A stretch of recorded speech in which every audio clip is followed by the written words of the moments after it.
ಕಾಮಿನಿಯ ಜನರನ್ನು ತಿಳಿಸಿದ ಆದಿಮೂರ್ತಿ ಅಂತ ಕೊಂಡಾಡ್ತಾ ಇದ್ದಾರೆ. ಅದರ ಅರ್ಥ ಬಿಡಿಸಿ ಹೇಳು. ಸುತ ಅಂತ ಹೇಳಿದ್ರೆ ಅವರ ಮಗ ಬ್ರಹ್ಮದೇವ, ಬ್ರಹ್ಮದೇವರ ಸುತ ಅಂತ ಹೇಳಿದ್ರೆ ನಾರದ, ವೇದ ಪುರುಷನ ಸುತನ ಸಹೋದರನ ಹರಿತಿ ಬ್ರಹ್ಮನ ಮಗ ಯಾರು? ದೇವೇಂದ್ರ, ದೇವೇಂದ್ರನ ಮಗ ಯಾರು? ಅರ್ಜುನ ಹೆಂಡತಿ ಯಾರು? ಸುಭದ್ರೆಯ ಮಾವ ಯಾರು? ಕಂಸನ ಮಾವ ಯಾರು? ಜಲಾಸಂಧನನ್ನು ಕೊಂದವ ಯಾರು? ಭೀಮಸೇನ ಅಣ್ಣ ಯಾರು? ಧರ್ಮರಾಯನ ತಾಯಿ ಯಾರು? ಕುಂತಿದೇವಿಯ ನಾದಿನಿ ಯಾರು? ದೇವಕಿಯ ಗರ್ಭಾಂಬುದಿಯನ್ನು ಪಾವನಗೊಳಿಸಿದ ಓ ವೀರನಾರಾಯಣ ಕೊಂಡಾಡ್ತಾರೆ. ವೇದ ಪುರುಷನ ಜನರನ್ನು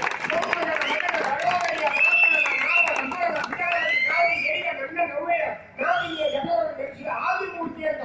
ಅಷ್ಟೇ ಅಲ್ಲ, ನೀಲಲೋಲ, ಗೋಪಾಲ, ಮಾಯಾಲೋಲ, ಮುರಳಿಲೋಲ, ವೇಣುಗೋಪಾಲ, ಸಾಮಗಾನ ವಿಲೋಲ, ರಾಜಾಲೋಲ, ವನಮಾಲ, ಸಾಮಾಂಗಲಾಂಗ, ಯಜ್ಞಾಂಗ, ಗರುಡಾಪಾಂಡ, ಭಾಗವತಿನ ಗಂಡ, ಕಾಂತಾಂತರಂಗ, ಗೋಪಿ ಹೃದಯ, ಪ್ರೇಮಂತರಂಗ, ದುರ್ಮದ ಬಂಡ, ಶರಣ ಜನಗೋಪಾಂಡ, ಶರಣ ಜನಯ್ಯ, ವಟಪತಿ ಶಯ್ಯ, ಸಾಂತ್ವನ ಸಹಾಯ, ಸುರಮುನಿ ಸೇವ್ಯ, ಅಜಯೋ ವಂದ್ಯ, ವಿಮಲ ವಿಠಲ, ಧನಿಯ ನಿತ್ಯ ನಿರ್ಮಲ ಅಮಿತ ಅಮಿತ ಶ್ರೀರೇಖ ಲೋಕರಾಟ ಜಿಲ್ಲಾಧಿಕ ರಟಿನಜಿಕ ತ್ರಿಪುರೇವನಿಕ ನಾರದ ಸಂದುಕ ಶ್ರೀರಾಮ ಗಣಪತಿ ಗೋವಿಂದ ಶ್ರೀ ಹರಿ ಶೌರಿ ಉದಾರಿ ನರಾರಿ ಸುಗನಾರಿ ಗಂಗಾರಿ ಗಿರಿಗಾರಿ ಪೀತಾಂಬರಾರಿ ಮಧುಕೈಕಪಾರಿ ಭೋಗಯಾರಿ ಶ್ರೀಪತಿ ಗೋಪತಿ ಯದುಪತಿ ಮಹಿಪತಿ ಗಂಗುಪತಿ ಶಿಖಾಪತಿ ರಮಾಪತಿ ಕೈವರ್ಯಪತಿ ಕ್ರಿಯಾಪತಿ ಮೇದಿನಿಪತಿ ಮಾಯಾಪತಿ ನಿತ್ಯ ಜಗತ್ಪತಿ ಸುಪ್ರೇಮಮೂರ್ತಿ ಶಿವಕೀರ್ತಿ ಸಪ್ತಕೀರ್ತಿ ಸುನಾಮ ಪದ್ಮನಾಭ ಅಂಬುಜನಾಮ ಶ್ರೀವಲ್ಲಭ ವಜ್ರವಲ್ಲಭ ಕೋಟಿ ಸೂರ್ಯ ಸಮಪ್ರಭ ಜಗದೇಕನಾಥ ಸಕಲ ಸತ್ಯವಿರುತ್ತ ಪುಂಡರೀಕಾಕ್ಷ ಪಾಂಡವವಕ್ಷ ಲಕ್ಷ್ಮೀವಕ್ಷ ಅರವಿಂದಾಕ್ಷ ನಳಿನಾಕ್ಷ ಅಬ್ದುಲಾಕ್ಷ ವಿಮುಖಾಕ್ಷ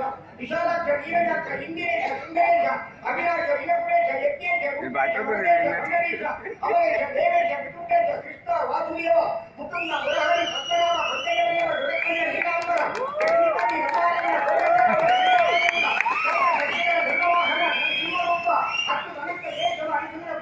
ನಾರಾಯಣ ನಿಗಮವನ್ನು ನಿಗಮವನ್ನು ನಿರ್ವಿಕಲ್ಪನು ನಿರ್ಲೇಪನು ಕನ್ನ ಗಮನ ಗಮನೀಯ ಕಂಚಿದಲೇನ ಹೇ ಗೋವಿಂದ ಗೋವಿಂದ. ಅದೊಂದು ಸಣ್ಣ ನಾಲಿಗೆ ಗೋವಿಂದ ಅಂತ ಹೇಳಿದ್ರೆ ನಿಮ್ಮ ನಾಲಿಗೆ ಹೇ ಗೋವಿಂದ ಗೋವಿಂದ. ಇವತ್ತು ಯಾರು ಮನಪೂರ್ವಕವಾಗಿ ಗೋವಿಂದ ಹಾಕುವುದಿಲ್ವೋ ಅವರಿಗೆ ನಾಳೆ ಬೆಳಿಗ್ಗೆ ಮನೆಯಲ್ಲಿ ಗೋವಿಂದ ಉಂಟು. ಈ ಗೋವಿಂದ ಅನ್ನುವಾಗ ಅವ ಹೀಗೆ ಮಾಡಿದ ಏನಂತ ಗೊತ್ತಾಯ್ತಾ?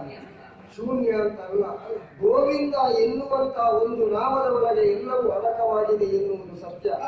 ಇಷ್ಟೂ ನಾಮವನ್ನು ಉಚ್ಚರಿಸುವುದಕ್ಕೆ ಇವರಿಂದ ಯಾರಿಂದಲೂ ಸಾಧ್ಯ ಇಲ್ಲ.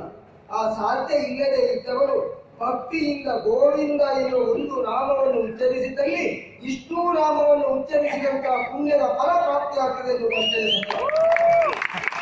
ಎಷ್ಟು ಪುಣ್ಯದ ಫಲ ಪ್ರಾಪ್ತಿ ಅಂತ ಹೇಳಿದ್ರೆ ಆಗ ಜಾತ್ರೆಯಲ್ಲಿ ರಥವನ್ನು ಎಳಿತಾ ಇದ್ರು, ಎಲ್ಲರೂ ಗೋವಿಂದ ಗೋವಿಂದ ಅಂತ ಹೇಳ್ತಾ ಇದ್ರು. ಒಂದು ಹೆಚ್ಚು ಮಕ್ಕಳು ಇಟ್ಕೊಂಡು ನಂದುವುದೇ ಪಕ್ಕದಲ್ಲಿ ನಿಂತ ನನ್ನಂತ ಬುದ್ಧಿವಂತ ಇನ್ನೊಂದರ ಪಕ್ಕದಲ್ಲಿ ಬೇರೆ ಕೆಲಸ ಇಲ್ಲ. ಎಲ್ಲರೂ ಗೋವಿಂದ ಅಂತ ಹೇಳುವಾಗ ನಿಂತ ಅದಾಗುವುದು ಹೇಗೆ ಅಂತ ಅದಕ್ಕೆ ಹೆಸರು ಕೊಟ್ಟ ಉತ್ತರ ಗೊತ್ತುಂಟ. ನಿಮ್ಮಾಗೆ ಗೋವಿಂದ ಅಂತ ಹೇಳಿದ್ರೆ ನನಗೆ ಆಗುದಿಲ್ಲ. ನಮ್ಮ ಮನೆ ಯಜಮಾನ್ ಹೆಸರು ಗೋವಿಂದ ಅಂತ ಹೇಳಿ